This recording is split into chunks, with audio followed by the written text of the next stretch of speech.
to make this conversation count. You can find our facilitators' bios on the event page. So that's all I have to say. Facilitators, take it away. Thank you, Thank dear. you. Yeah. Well, and I'm very glad that we have such a young and a very enthusiastic presenter to our session. And welcome everyone to our session, The Art of Long View from Tien, Shan Tops and Meadows, the Kazakhstani perspective. And for those who are in our room and who are not quite familiar with us, the presenters, I would like to start with answering the question, where is Kazakhstan? Because very often we are confused with some other Stan countries.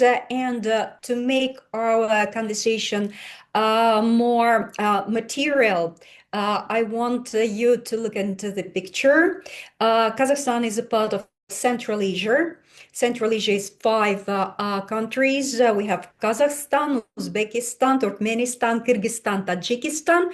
Afghanistan is a little bit different, even though you have you see that colored on this picture.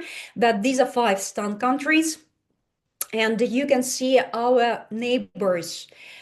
So that's why we are very much concerned about certain things we are going to discuss at the moment. So Kazakhstan is the biggest of these five countries, and it's a very beautiful country. You saw in our title Tien Shan Mountains, and these are pictures of some parts of our beautiful country. Tien Shan is really worth visiting, particularly from Kazakhstani side. Kazakhstan is also very modern and developed state. Well, we are in the section of developing countries with a growing population, economy, and here you can see the structure of our population. You see that the youth comprise 30% of Kazakhstani population. That's why young voices, particularly in foresight and future studies, they are very important. They are paramount. So I should mention that foresight is quite a new discipline for our whole region, not only for Kazakhstan, but for all Central Asian countries. But I'm very pleased that this year I can participate in this Future World Day with my young colleagues. And I'm very proud to call them my colleagues. This is Emina and Korkemay. This is our picture from last year at Dubai Futures Forum. We were able, three of us, to attend it. And that was actually the first time when Central Asia and Kazakhstan in particular was presented not with one person, but with three very distinguished people. And now I would like to give a panel first to Emina. I would like to invite you. We would like to share with our audience the projects my colleagues developing and participated in. So, Emina, your stage. Hello, everyone. Thank you, Yelena. Okay, I'll try to share my my screen.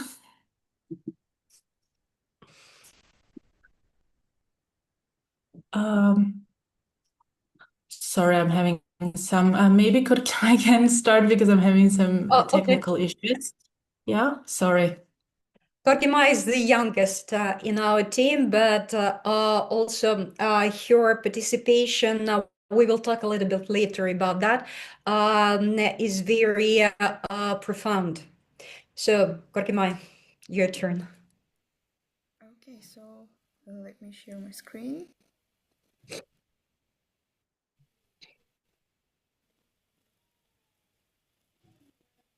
Okay, so I would like to start with a brief introduction again. My name is Korkemay Mukhitova. I'm from Kazakhstan, based in Astana, the capital. Currently, I'm pursuing pursuing my master's degree in educational leadership, specifically inclusive education. And I am the alumni of UNICEF Youth Foresight Fellowship Program in 2025. So my journey of foresight actually began during this fellowship program. So to be honest, I have never heard about like the word foresight. We don't really have this word in Kazakh or Russian, so I was not like introduced to that. When I found this program, I was mainly interested in the word education because our topic was the future of education. And back that time, I was working as a teacher. So that was the thing that really made me interested in the program. Of course, I Googled a bit about what is foresight, but my full understanding, I guess, started when we were starting our like training program during the fellowship. So here in this picture, you can see my other fellows during the program. We're from 15 different countries, and most of us were introduced to the foresight for the first time during the program. So we had a chance to be equipped with the methodology, like 3 horizons. We mainly worked with this, and also a futurist triangle. I remember how we played Pollock game for the first time, and I learned that I'm very pessimistic about the future. So also we had a chance to apply all of this knowledge in practice when we were doing our foresight projects in our home countries, in our communities. And then all of the results of our projects were published in the Young Visionaries report about the future of education. So the topic I chose for this program was inclusive education, connected with my like studies in my field, of course. So I thought about learning about the perspectives of young people and how they perceive the future in general and how they see the future of inclusive education. So I was gathering youth with disabilities. It was very challenging because I realized that I have to adapt the methodology and also to explain from the beginning what is foresight, why do we need future studies. So in general, like in total, I conducted like 3 workshops. Around 20 people, I guess, participated there. All of them are young people with physical, sensory, and like young people with hearing impairments and visual impairments. Since it was summer season, I also struggled to actually access them and reach out to these people. So I encountered many different like NGOs to access them, and I'm very glad that I had a chance to do these foresight sessions with them. So I also had a chance to do one foresight session with participants from the Uzbekistan, by the way. So that was very interesting to know and to learn what it means to be a young person with disability in Kazakhstan, in Uzbekistan too, mainly in Central Asia, to learn about their experiences, because I realized that as a teacher and also with improving like inclusive education in Kazakhstan, I will anyways like encounter this kind of children in my classroom in the future anyways. So I thought it would be great to know their experiences, to know their perspectives, and also to see their vision of the future and what they would like the future to be, and also the education. So this is what I actually covered during the workshops. So I used 3 horizons here again about their current experiences. I learned actually many things about that I never thought about. For example, the accessibility of even basic things like, for example, in Kazakhstan, we all passed the examination called UNT. When you want to, for example, access higher education, you have to pass it. It's like mandatory. But I never thought about how, for example, children with visual impairments could pass it, right? So I learned that it was never like adapted for them. And I also learned many recommendations by young people how to like improve that and how it can be even better in the future. So that was main thing I wanted to focus on. And apart from that, like apart from learning many things, I also came up with many questions For example, is it better to still have, for example, separated special schools or inclusive schools? Is inclusion like good for everyone really? So I started questioning it a lot.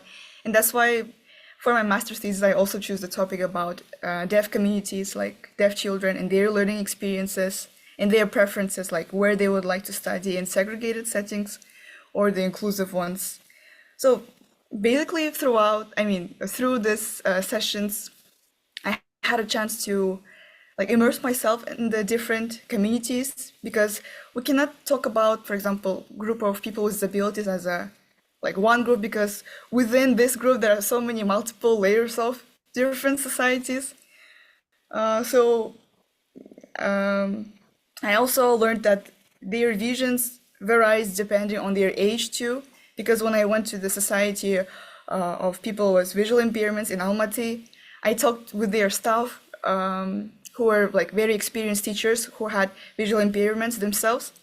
And they shared that when we were young, like during Soviet Union, I thought like there will be no children with disabilities in the future because the medicine will be so improved.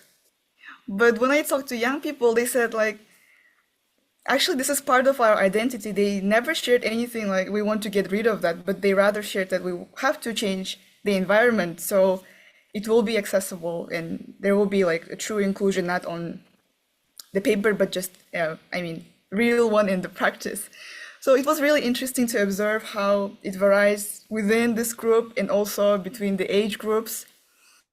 And after the fellowship, when we finished all these projects, we also collaborated with Tomorrow in Focus. This is the organization that works with animation using AI. So, by the way, I will share it a bit later. So, so we did like different AI animations of children of the future. So based on our projects, we also worked on creating the future child personas. So there were, I guess, 5 or 6 of them, and mine was mainly focused on the inclusion and equity. So I would say that my persona, her name is Bakat, which means happiness in Kazakh. She has visual impairment and she lives in rural Kazakhstan, studying at inclusive school. So this is like a voice in the picture of the preferred futures that young people share during the workshop. So why rural Kazakhstan? Because I met many young people who had to leave their city, leave their town, their village, their family, just to access education, to study in boarding school. So they said we were very isolated, but we would like all children to have a chance to access the school near their house, so they will not be separated from their families. So I thought about bringing into this AI animation in their voices and wishes here. And what is interesting that young people also share that they want to participate in decision making, because it feels like those who make decisions cannot share the same experience that they have, and it would be better to have like real participation, not just like tokenism when, for example, in Kazakhstan we have special like quotas for people with disabilities, but it also doesn't guarantee that their voices are actually like represented there. And they said, for example, having some young people's clubs at the university. And so in this future child persona, there was one scene where she was working with her peers on the school projects for girls with disabilities. So I tried to bring in all of these voices and concerns about stereotypes and stigma, because I guess it matters a lot. And what was very important to me is that people who visited this exhibition at the Dubai Future Forum, there were some parents of children with disabilities who shared that it was very important for them to see that too, which was very valuable and important for me. And about the previous picture, by the way. So during the fellowship, I also had a chance to meet Yelena. That was the best part, to be honest. So she invited me to participate in it was training course for the public servants who work in ministries in Kazakhstan. So the course was at APA, right? The Academy of Public Administration, where I had the chance to also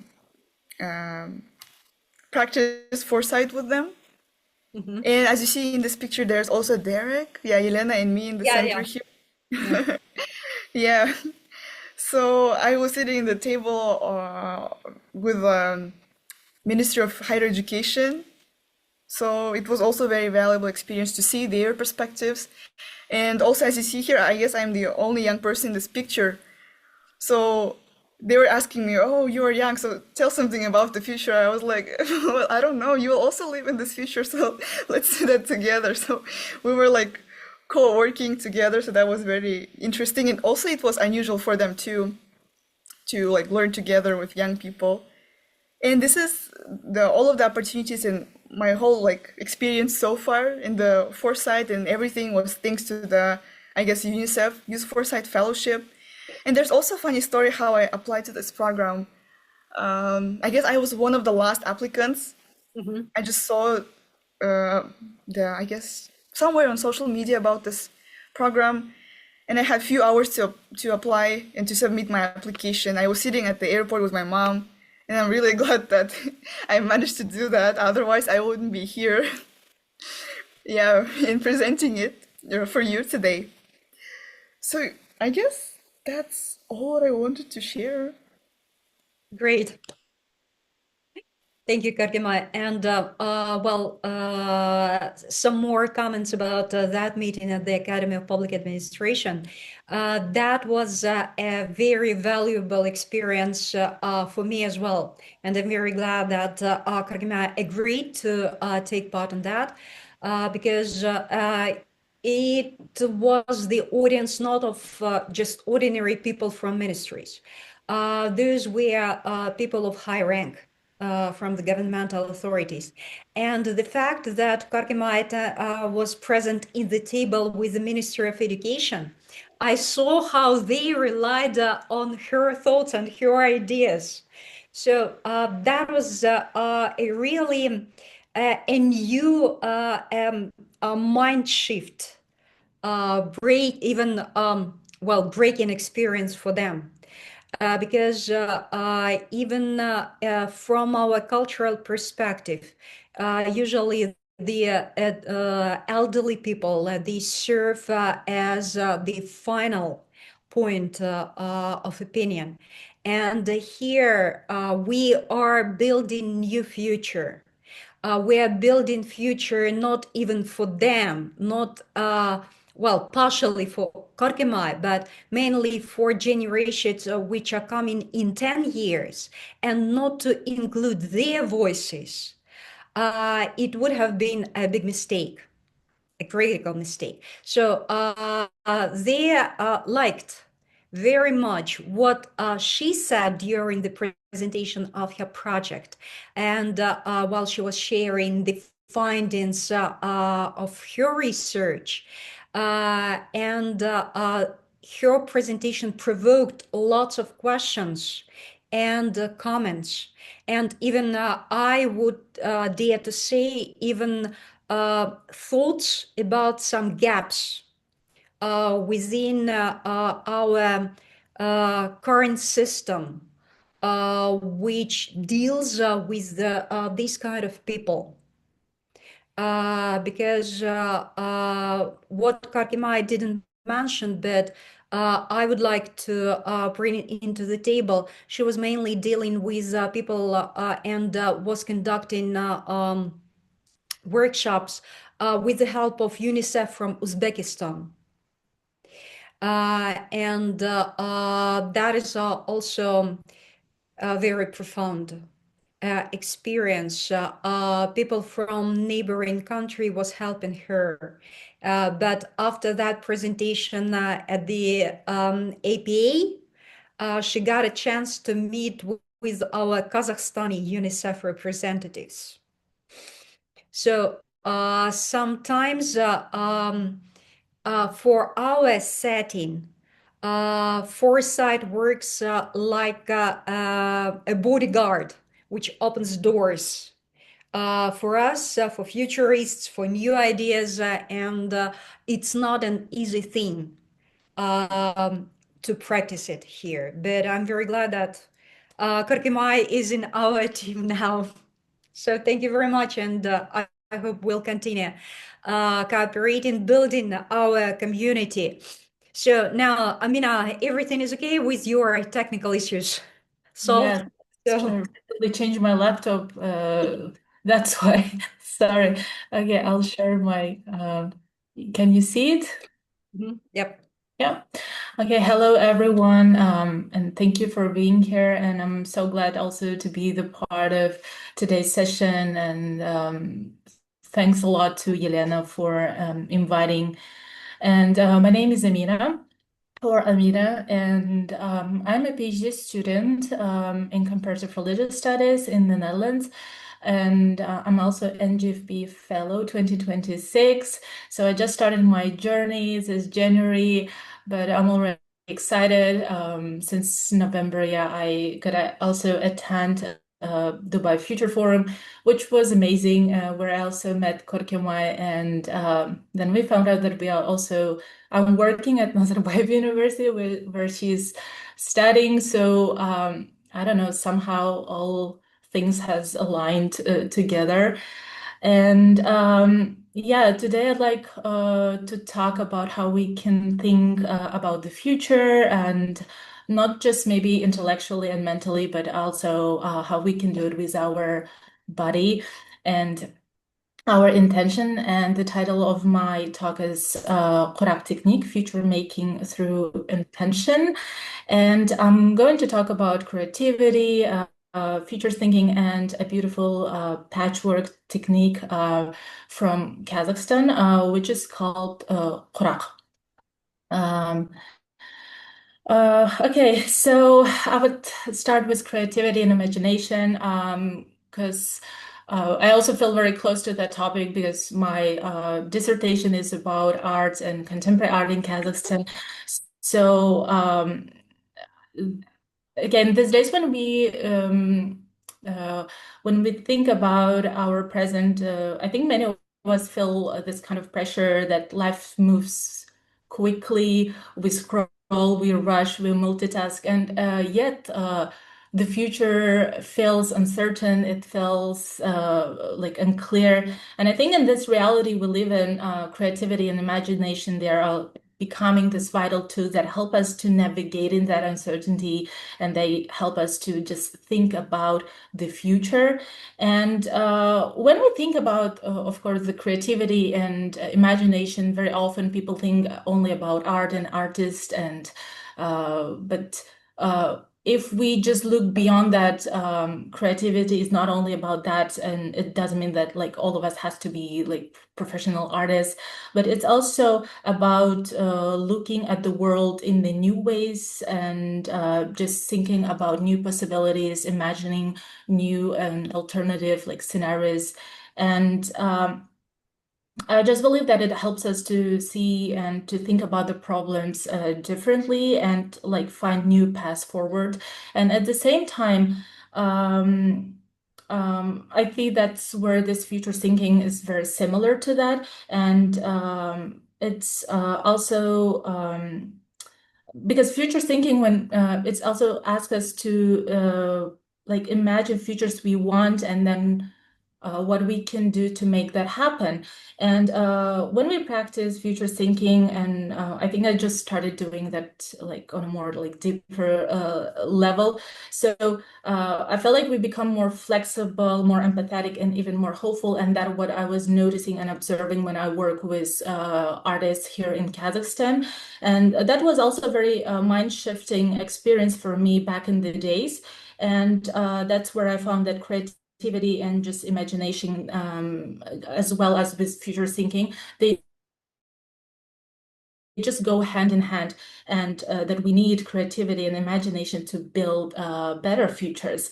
So literally, and that's what future studies and foresight just tells to all of us, that like future thinking is not possible without creativity and imagination. So thinking about it, like what creativity gives us, it's more than one possible future. It more than one story that we can share, and it's more than one story about who we can be. But at the same time, it's more than one way to respond when things change. And but again, and yeah, here you can see women working and on this Quraq technique. But again, thinking about the future shouldn't be just an intellectual like exercise. And Quraq Kurpia project, it's the project for the NGFP, and that's where I want to explore this technique as an embodied practice. It's literally when you do things with your body and your senses, and how it can help you to think about the future. So I believe when we do things with our body, with our hands, and you literally work with hands when you practice Quraq, so you engage not only physically, but you can also engage your emotions, your memories, and that's when the future can feel more personal and reflective. And I just got one, and I was just wondering, when people experience a future through making and doing, do they connect on a more like deeper level? And but I have maybe also to tell that the background of this project, that it also came from my personal experience, and which was inspired by my mom, who is also a Quraq practitioner, and she started it doing when she was already 50. So it was like a whole life-changing thing for her. And I observed myself so many things with this with her journey in this practice. So, and that's where I want you to bring to my home, to our home, to Kazakhstan. And yeah, we are from Kazakhstan, and it's a country, talking about Kazakhstan. So I would just say that it's a country that has gone through huge changes, from nomadic lifestyle to Soviet period, and then to independence. So when we talk about the future here in Kazakhstan, we always talk about a society that has already lived through many huge, strong transformations. And literally, if you ask a Kazakh person about the future, and just a few days ago, we had a session with Thais and Yelena and our colleagues from Kazakhstan, and there was kind of a task to think about the world in 25 years. And one of our colleagues was like, I cannot think about tomorrow, but now you're asking me to imagine the world in 25 years. So it's something I cannot do. And that was a very challenging, but at the same time, quite fascinating experience. And we live in this fast changing times.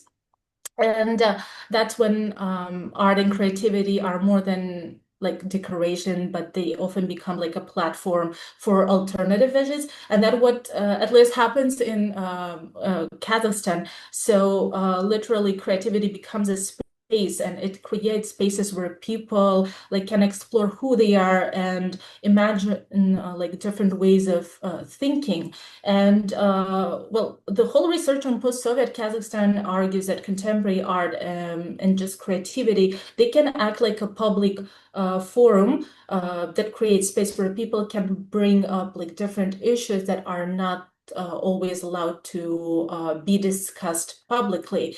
So and in this case, like craft, like Quraq, which is a very old tradition, of course, but then it's not only about the past, but also I see it as a practice that has survived so many transformations, and it's a living practice that helps us navigate the present, but also practice future thinking.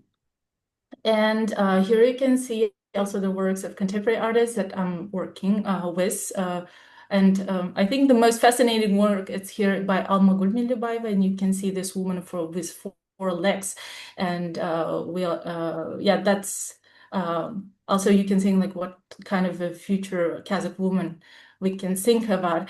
But moving forward, that's when this project I came with this questions, because when we think about the future, it always comes with innovation and AI and technologies. But what if the future can also be about care? It can be about continuity, home, and like protection, and what if there are different ways of shaping the future and thinking about the future. And that's where I came, yes, with Quraq.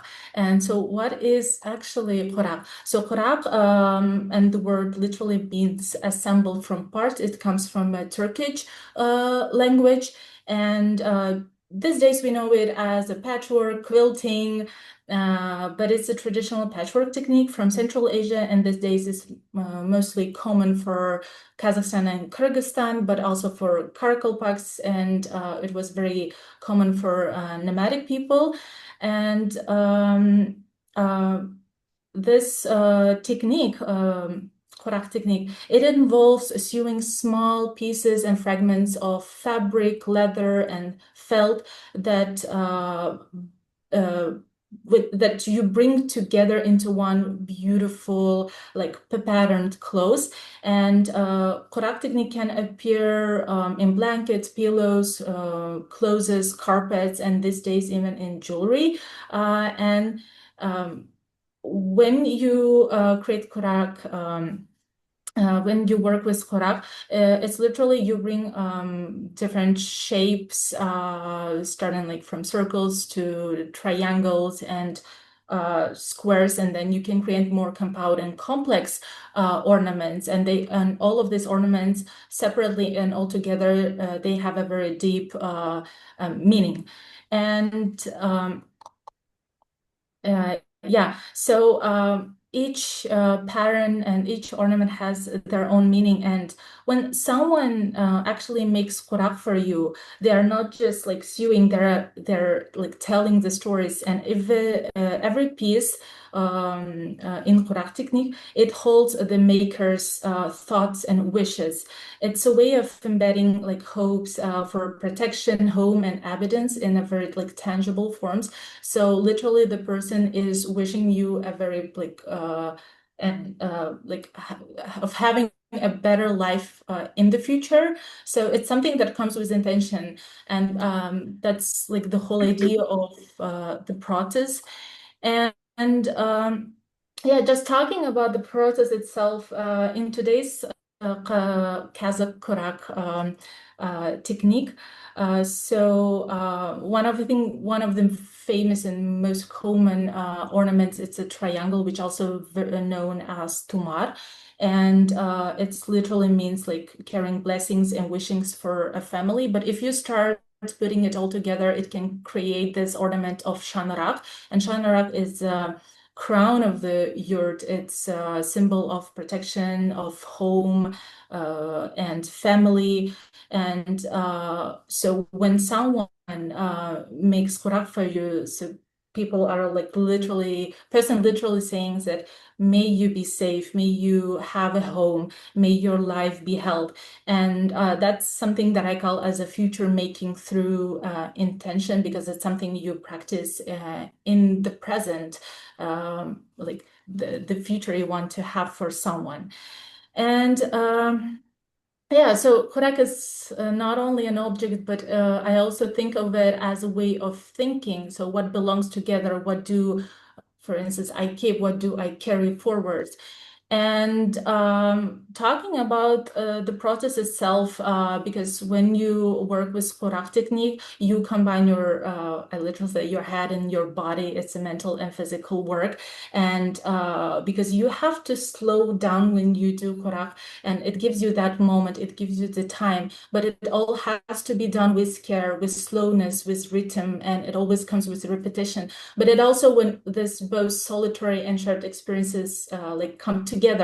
And solitary, it's because you have to be focused, but then shared experiences, it was very common that all women would gather together, and it's still practice, and they would create work on Quraq all together, and that would create this shared space for all of them, where they could feel connected, and where they would feel that they belong to a community. And that's again what I saw and observed with my mom, that not only she found her community and she has created it, but I found out that she can I found her not only as my mom, but also as a sister to someone, as a friend, as a craft woman, and that she has so many things to offer. And she's also a teacher because she teaches other women and girls how to work with this technique. So yeah, and so I think before, yeah, I end. I was just thinking, and in this project, I want to work with younger generations as well, to bring women artisans and kids and teenagers to work together during the workshops and to create this one piece together. But also, I think it's not only about that, but also how we can encourage younger generations to use their bodies, because just recently in the comment sections we were talking that yeah, sometimes it's so difficult to focus on our reality and present, and how they can do it during these sessions, but also how they can encourage them not to be afraid of the failures, because that's what can happen during this practice. And I hope that this approach will also help them to see the futures, think and just think about the future, and they will see that it's not just something like, academic, but it also can be practiced and something that you can feel and experience. And well, before I end, yeah, I'd like I was thinking, and I was reflecting, and different questions started like popping up in my head. And I was thinking, since in Quraq we are intentionally leaving the message, that what message are we leaving for the younger generation when we create, whether it's a piece of art or I don't know, the way we live in our lives, what intention are we embedding for those who come after us? Thank you. Yeah, and that's all. Great, Emina, thank you very much. So now we have an open space for comments, and well, your last, I would like to start, and maybe Scott also, I want his opinion, because the moment you've mentioned that this practice helps people to slow down, I thought about post-normal times theory, because the main aspect of this theory is the speed of changes we're going through. And this speed is really overwhelming. It's not human anymore. And our initial assumption is that we have to keep with this speed. But what this artisan technique suggests to slow down. And I thought that maybe we can reach this balance with these artistic practices. So, and not to oppose to the speed of changes, but to complement to the speed of changes through what the traditional practices can offer us. So, Scott, what do you think from the perspective of post-normal times? Yeah, no, I mean, you're right. With concerns to speed, I think often the problem is it's easy to you sort of get drawn into the trap of it all, where you feel like, yes, you have to keep up constantly, and I just don't think it's possible in many circumstances, many different examples. And so kind of leaning back into these more traditional approaches and looks, and even more artistic expressions. I think that's the only way we can actually cope with it. Because I think we do need to slow down. If we don't, then it's just not, it's not, no one can handle it. And you end up, again, when you get caught in that speed trap, you just perpetuate post-normal times more and more. You create more chaotic cascades, you disrespect complexity, and you just find yourself, getting hit in the head with every contradiction there is. And so it just makes I mean, that's always because I've been thinking a lot about tech billionaires actually, for some odd reason. But the move fast and break things, right? That was always that used to be the old Facebook adage, but then they got rid of it, and now it's like move fast and have sustainable infrastructure. I don't know. It's the silliest like move that they ended up making, but it's because they realized that even they, in their sort of ignorance of it all, thought they could, or hubris, if you will, could do that, but it gets you every time. So yeah, Yeah, that and makes sense. yeah, both perspectives which Korkemay brought in through her project working with people with certain disabilities. We were chatting with Lourdes that we often have our own presuppositions about these people. We want them to come into our world, but we little think or almost never think to come into their world. And what she mentioned that they want to adjust that world which is around them to their conditions. And well, that's a very valuable aspect of foresight when we come up with such an ideas, we confront them. Yeah. So, Korkemay, maybe some more thoughts when how your perspective was changed while you were working with this group of people. Well, I would say that was first time being in the group of people where you feel like you are the minority because I was sitting in the room with 10 people and I was the only non-disabled person, while in, let's say, our world, it's completely the opposite. They are the minority, so for me that was quite unusual, I would say. But when I first entered the room, before that I met the staff who are working there, and they warned me that you don't have to feel this kind of, feel pity about these people, like. But I never had this kind of feeling, to be honest. But that was very interesting to know about their background, because we usually assume that people with disabilities are born with disabilities, but many of them became disabled later in their life or in their early childhood, which means no one can guarantee that you will be non-disabled like forever. I mean, so I thought like, okay, so bringing in their perspective, their experiences, and also making them, let's say, lead this kind of aspects of our world in terms of inclusion will make our future world more sustainable. Then it can be truly inclusive because, again, people with disabilities is not separated group because all of us has a chance to be in that group. Maybe like, of course, we cannot predict that, but still there's a little maybe chance. Yeah, So that was what I learned. that's true. We lose this aspect who is out of the room. And we are like in the previous session, which I attended here during this World Futures Day, we tend to talk more about innovation, technical innovations, about AI, all these chatbots and other things.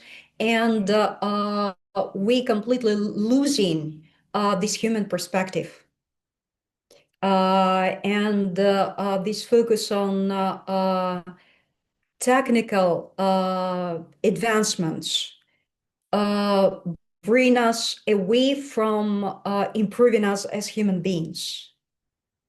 So that's why I think that even we have this parallel session with Omar, the future from family perspective. It's very important. We have to, in order to avoid dystopian scenarios of the future where AI is governing everything, we have to bring in more topics of discussing how to stay human beings and to revive these human practices from our ancestors, from our traditional culture that can help us to stay not overcome by AIs. Yeah, stay present. Yeah. Emina, from your perspective, how can you, and question to both of you, Korkemay and Emina, we still have 10 minutes left. From your current perspective, how can you contribute to the future within Kazakhstan? Because I know in your project you didn't mention that you were talking only about women bringing together. That there is a very interesting aspect in your project which can reach gender balance in this practice. Wow, yes. I'll start it if it's okay. Yes, actually, that's another perspective that I witnessed, and it's again came from my mom's experience because this practices they're often considered only as woman related practices. But what I have noticed that my mom started working very closely with her husband, and he was helping her, especially in the beginning of her journey with everything. And that's very uncommon, especially for Kazakh culture, where man is not even man is not even supposed to do that kind of course, like anything related to art or this craftsmanship. And it's also brought me to this kind of thought, like how it can change just the family kind of a system and like families, how the roles and how the dynamics can be just shifted. But yeah, it's also more about the gender balance because these days men more and more start like practicing and actually doing art and just being more creative, which I think really great and opens up like a lot of new opportunities for them as well. Yeah. Thank you. Korkemay, your perspective, your role in the future, Kazakhstan. Yeah. So this question feels like a job interview question. Like, where do you see yourself in 10 years? I always feel anxious about this, but I see myself in the field of education, of course. And by the way, at DF5, I met some people who teach like the courses on future studies, and I was very surprised that they actually teach that. I mean, at universities, because we don't have it here, right, in Kazakhstan. And when I came back to Astana, when we started our courses at the university, I asked some of my professors, like, what do they think about future studies? And most of them were very skeptical about this, but I think there is very low awareness. So in the future, maybe I would like to work on like spreading the awareness about foresight, that what kind of practice is that? It's not really about prediction, but thinking about the future. And I also started questioning a lot, is foresight for everyone or not? Like, it feels like it's a natural, like human thing to think about tomorrow, but still I noticed that most of the foresight practitioners, they still have some kind of common features. And I also question, like, am I a foresight practitioner or not? And I think it's very important to be brave, to have this kind of courage to face the future. Because when I talk about the future with my peers, for example, they want to change the topic.